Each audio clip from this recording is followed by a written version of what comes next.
Problemas de ereção afetam a vida de milhões de homens e de suas companheiras no mundo todo. É muito frequente a disfunção erétil, ou popularmente conhecida como impotência sexual, ocorrer em função de doenças associadas, como diabetes ou a hipertensão. Vamos saber o que fazer, como tratar e ver alguns cuidados para manter a qualidade de vida e a saúde sexual. A disfunção erétil é uma das coisas que mais atrapalha a qualidade de vida do homem.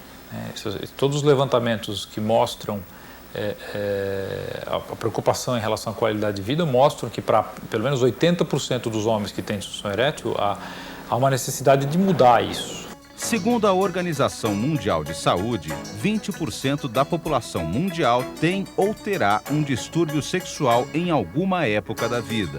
Nós sabemos que, às vezes, um homem leva 3, 4 anos com esse problema até que ele se disponha, por vergonha, por medo, por preconceito, a procurar o seu médico e contar a ele o que está acontecendo. Ou seja, pacientes que não conseguem uma ereção adequada, muitas vezes retardam a sua vinda ao médico, retardam a procura atendimento médico por vergonha, por desconhecimento, muitas vezes por achar que não existe tratamento e até por desconhecer que muitas doenças que ele possa ter associadas possam ser a causa desse distúrbio de ereção.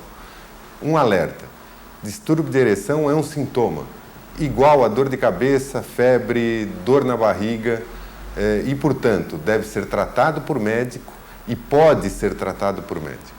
O conhecimento é um ótimo aliado. Combate mitos, medos e proporciona uma atitude mais sensata em prol da própria saúde. Por isso, vamos ver uma série de orientações, a começar por entender como se dá o processo de ereção e as causas, afinal, da disfunção erétil.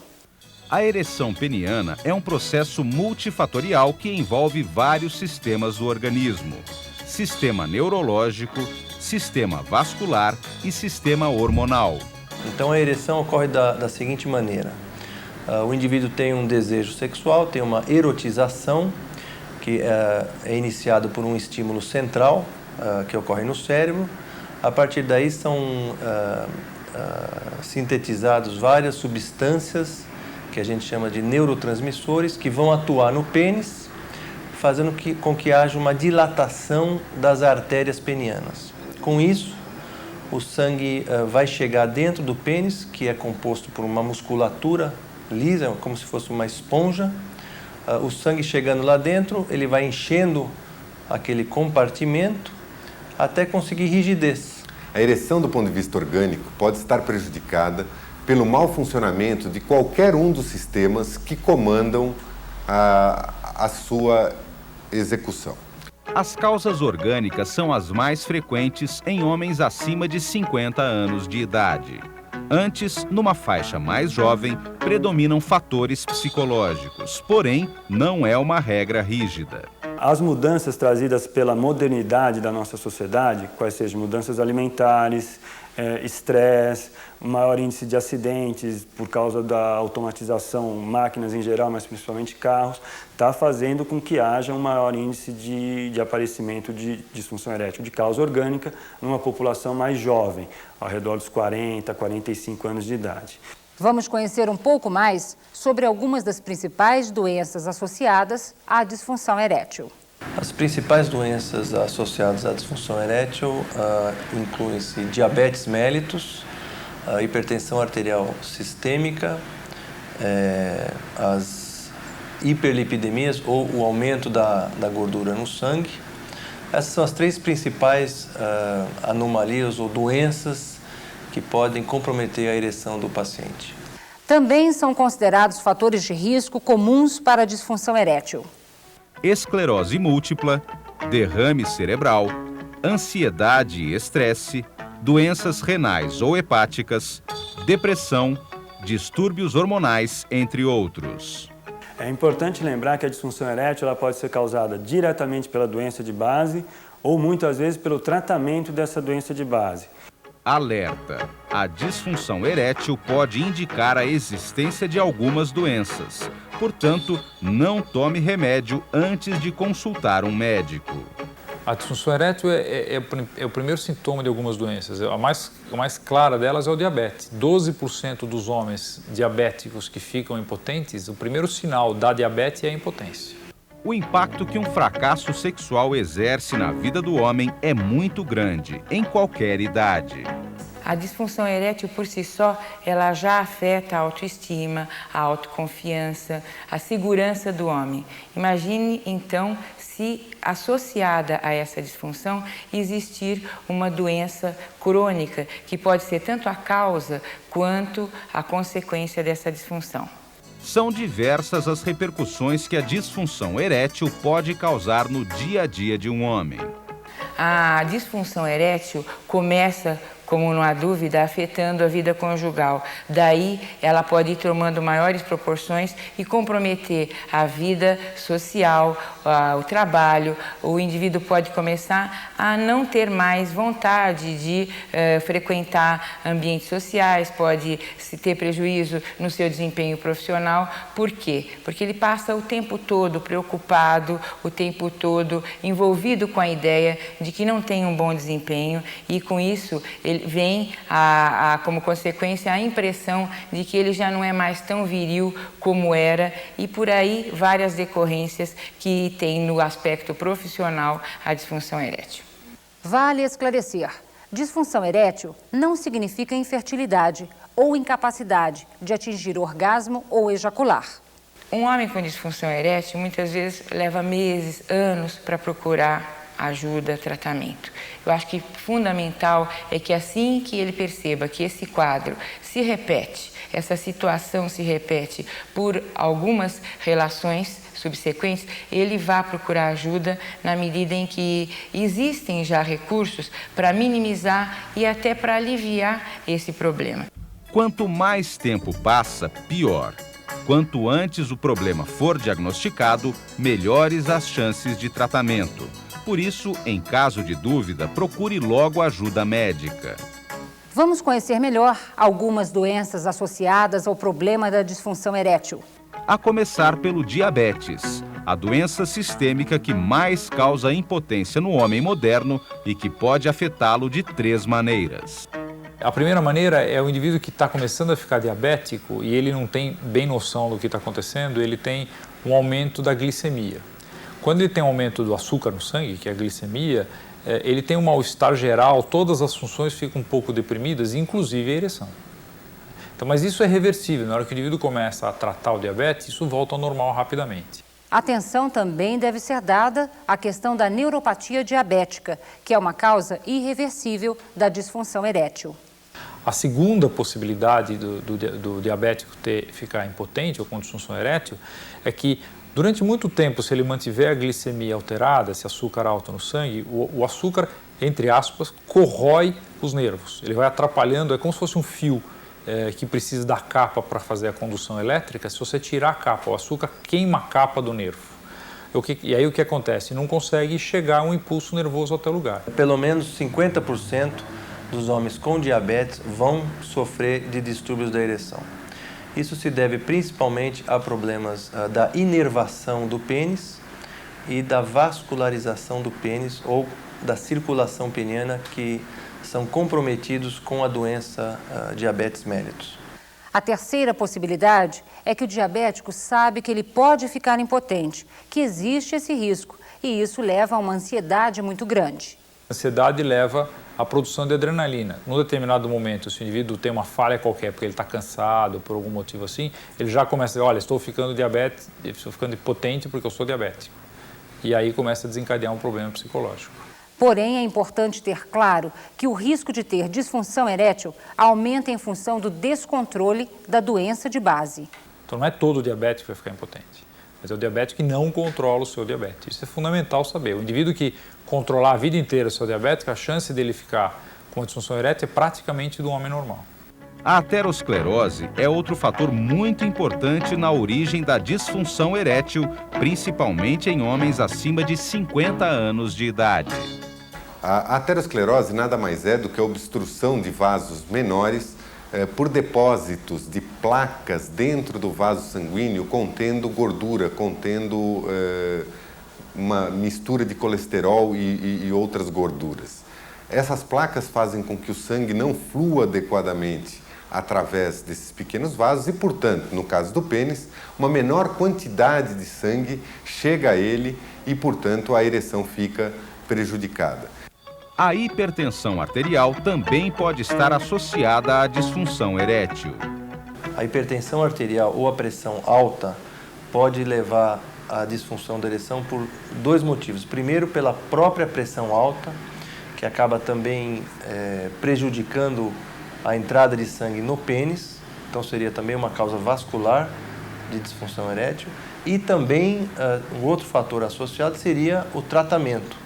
Várias drogas, vários medicamentos hipotensores, ou seja, que reduzem a pressão arterial, têm como efeito colateral importante o distúrbio da ereção. As doenças psiquiátricas, como a depressão, também podem estar interligadas à disfunção erétil. É muito difícil, a partir do momento que você toma contato com o paciente, até que você consiga estudar um pouquinho, você saber o que veio primeiro. Por exemplo, a depressão ou a disfunção erétil, porque uma acaba gerando a outra. Existem pessoas que, com depressão, perdem o interesse pelo sexo e aí não conseguem ter ereção. Também os antidepressivos, quando utilizados no tratamento da depressão, vêm a diminuir o interesse sexual e, consequentemente, podem levar a quadros de disfunção erétil. Algumas doenças neurológicas também são fatores de risco para a disfunção erétil.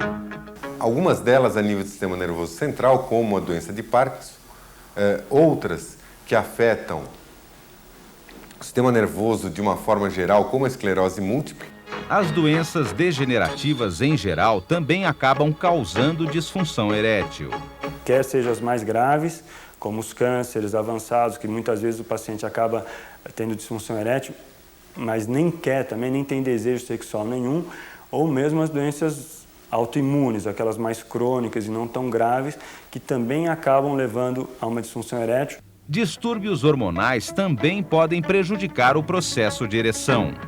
Isto pode ser medido através de exame de sangue e hoje a avaliação de um exame chamado testosterona livre, que é uma pequena parte da testosterona que corre na circulação, é importante para a detecção de casos menos severos de hipogonadismo, mas que podem levar a prejuízos importantes na qualidade da ereção.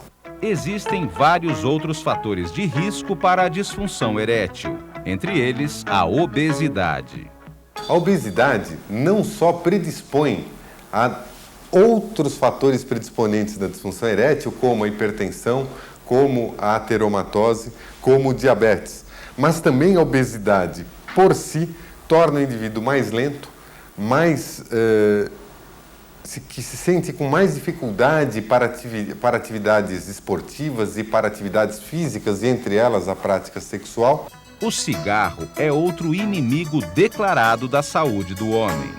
O cigarro compromete a ereção de duas formas. De uma forma mais aguda, ou seja, quando o paciente fuma um pouco antes de ter um relacionamento sexual, já está provado até cientificamente que os componentes do cigarro contraem os vasos sanguíneos penianos.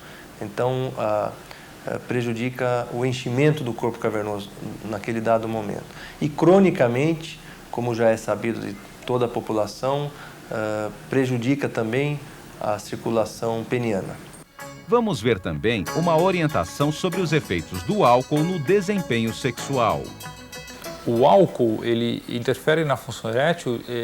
Muita gente tem ideia de que, não, eu estou com um problema, eu vou tomar 2 traguinhos, eu vou me sentir melhor, vou conseguir ter uma relação sexual melhor. Isso é até verdade. Durante um determinado momento, ele funciona como um calmante.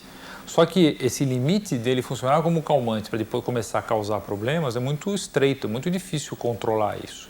O álcool em excesso, ele tem várias causas que levam à disfunção erétil. Ele pode levar a uma neuropatia, ele pode lesar o nervo ao longo prazo, ele pode lesar o fígado e afetar a produção de hormônios. É muito comum o paciente com disfunção erétil ter medo de apresentar uma nova falha no momento da relação sexual.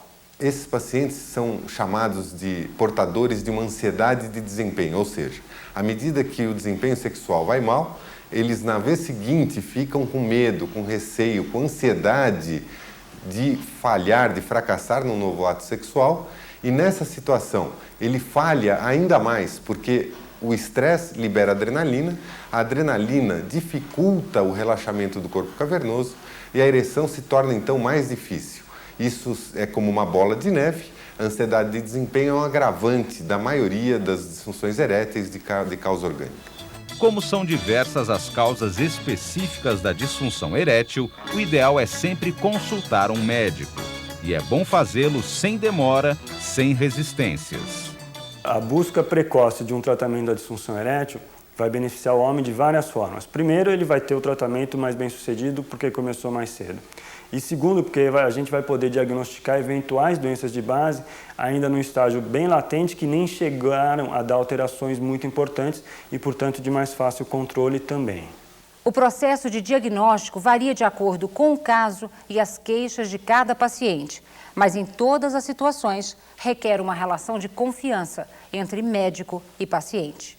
O diagnóstico da disfunção erétil basicamente depende de uma consulta, de uma anamnese médica muito bem feita, muito bem conduzida, muitas vezes demorada, no sentido de que o paciente precisa adquirir confiança suficiente no médico para que informe a ele todos os detalhes que são pertinentes à vida sexual dele, paciente.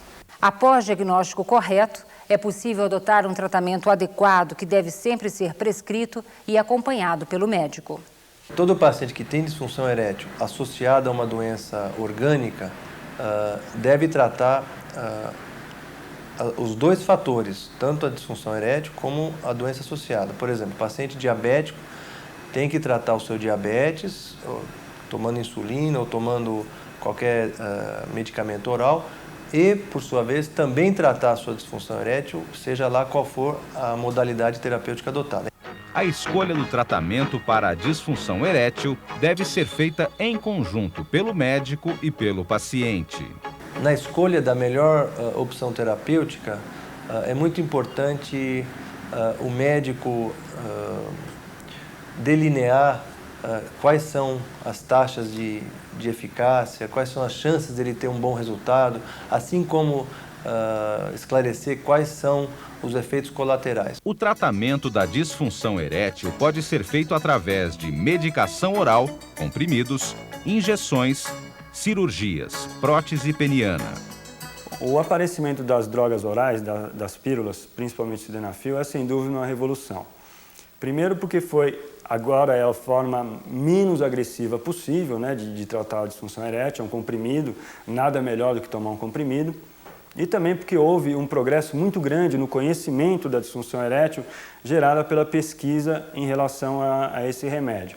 Essa descoberta, inclusive, encorajou muitos pacientes a procurarem ajuda médica. O tratamento por via oral da disfunção erétil, mesmo em pacientes com doenças associadas, parece ser altamente eficaz. Trabalhos realizados principalmente nos Estados Unidos da América, mostram que cerca de 70% dos pacientes com disfunção erétil e alguma doença associada, quer seja depressão, diabetes, hipertensão arterial e outras, têm eficácia com o tratamento medicamentoso por via oral. O tratamento medicamentoso via oral é um facilitador do processo de ereção. É importante que se mantenha o estímulo erótico, que é indispensável, inclusive, para a ação do comprimido. Hoje nós temos disponíveis para tratamento oral da disfunção erétil 2 medicamentos no Brasil. O citrato de sildenafil e o mesilato de fentolamina. O sildenafil, mais especificamente, nós temos certeza que é o mais efetivo, apresenta uma taxa maior de eficácia num grande número de pacientes. Uma dúvida frequente diz respeito à utilização de medicamento oral para tratar a disfunção erétil e o risco de problemas cardíacos. Vamos ver um esclarecimento. De forma geral, o tratamento da disfunção erétil por via oral é bastante seguro, é absolutamente contraindicado. em pacientes que fazem uso de drogas da classe dos nitratos orgânicos, que são, na verdade, vasodilatadores das artérias coronarianas cardíacas, e também há uma contraindicação em pacientes que não devam praticar atividade sexual. Então, o que faz mal não é o sildenafil, mas é a associação entre nitrato e sildenafil. Portanto, o cuidado que nós temos que tomar é, ao prescrever sildenafil para um paciente, sabermos se o paciente está ou não utilizando qualquer medicamento que use nitrato. Se ele estiver utilizando nitrato, é absolutamente contraindicado a associação com o sildenafil. No entanto, pode haver alternativas para tratar esse paciente. Vamos ver o tipo de avaliação que o médico pode fazer. Ele deve avaliar se a utilização daquele nitrato é indispensável ou não para o paciente. Os nitratos são medicamentos usados há mais de 100 anos na cardiopatia isquêmica, mas infelizmente eles não reduzem a mortalidade dos pacientes que têm infarto ou que têm angina. Eles servem para tratar o sintoma, a dor no peito. E nós temos outros remédios que também tratam a dor no peito e que reduzem a mortalidade. São remédios de dois grupos, chamados beta-bloqueadores e antagonistas do cálcio. Então, o médico deve substituir o nitrato pelo beta-bloqueador ou pelo antagonista do cálcio e aí sim prescrever sildenafil. Portanto, não existe problema nenhum no doente com cardiopatia isquêmica e o sildenafil. Então, todo paciente que sofre de algum mal do coração deve procurar o seu cardiologista ou o seu urologista e obter informações se ele pode ou não utilizar o sildenafil. Agora vamos conhecer um pouco mais sobre as injeções, também utilizadas para tratar a disfunção erétil. Essas injeções são altamente eficazes.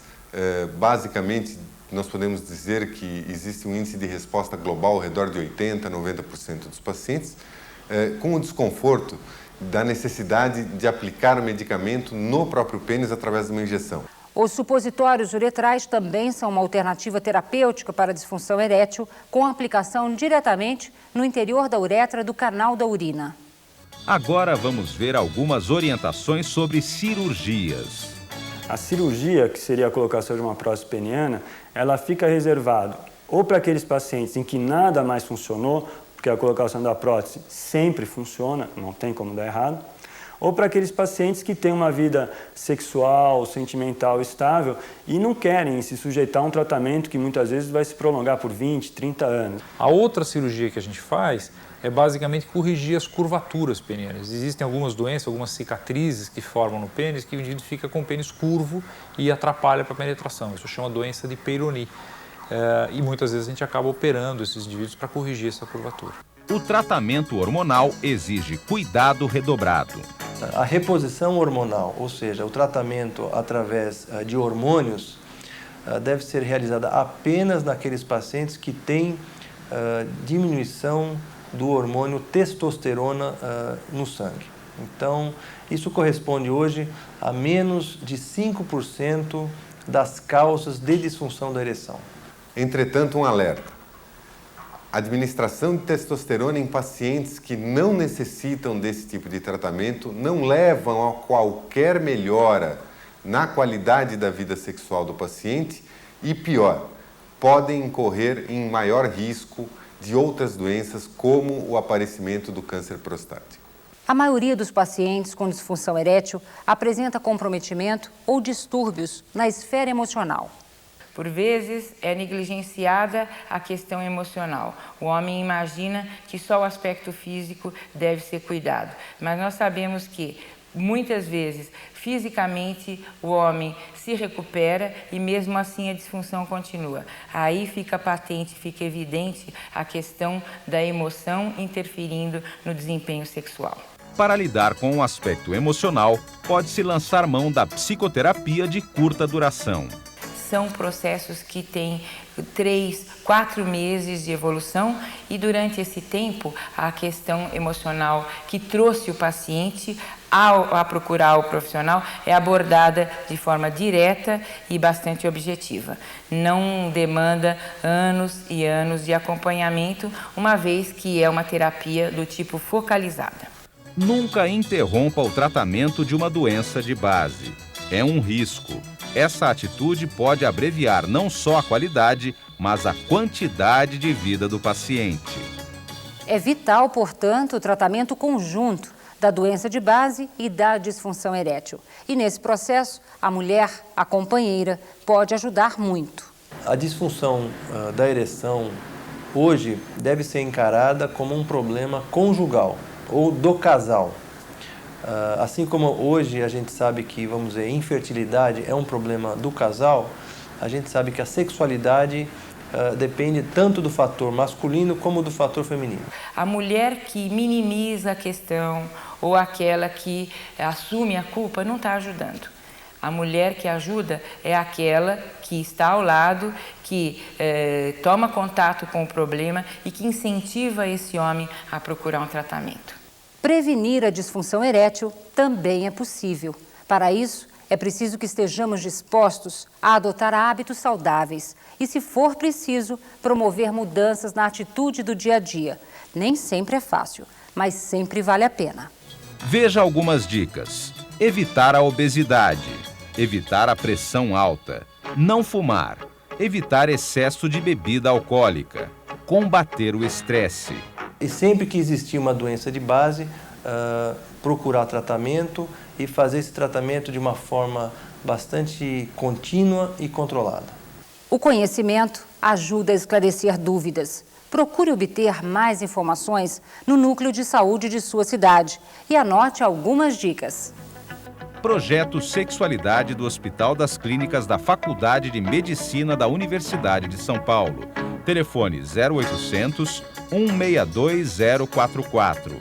Disciplina de Urologia da Escola Paulista de Medicina da Universidade Federal de São Paulo. Telefone 11 572 6490. Hospital Ipiranga. Telefone 11 215 7799. Instituto Kaplan.